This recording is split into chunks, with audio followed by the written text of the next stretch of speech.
Magandang araw mga adventurer. Wow. Update muna tayo ngayon sa kainan ni Lakay.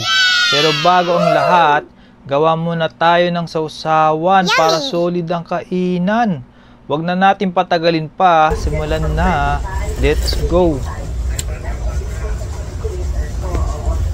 Kilig. Yummy! Sinigang na ulo.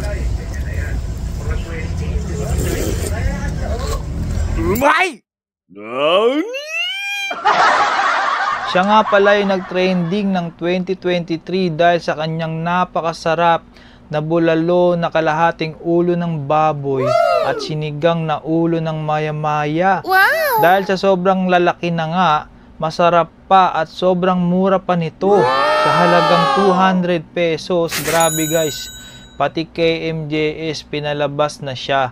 2 years na nga pala tayong pabalik-balik dito at ngayon lang tayo nakatsyempo na may available pang ulo at wala ng pila. Kaya try nyo na din pumunta guys at tikman. Okay! Malawak nga pala ang parkingan nila dito guys at grabe guys. May kasabay nga pala ako kumain yan. Galing pa silang probinsya at dinayo lang talaga nila ang kainan ni Lakay. Kaya wag na kayo pahuli guys, try nyo na din kumain kasi tunay siyang masarap. Kaya pala siya nag-trending. Dito na nga pala siya guys sa Pass Street tapat ng police station. At ang sabi nga ni Kuya Lakay, huwag kayo maliligaw kasi marami nang gumagaya sa kanyang concept. Pero iba pa din talaga ang kanyang timpla. Sobrang sarap at agree ako doon guys. Para di kayo maligaw, pasok lang kayo dyan guys sa tapat ng police station. Diretso lang kayo sa dulo at makikita nyo na ang munting karinderya na may paskil na kainan ni Lakay. At bago magtapos guys, mag-shoutout muna tayo ng ating mga manonood. Shoutout kay Chief Musa, kila Chief DC, sa buong admin.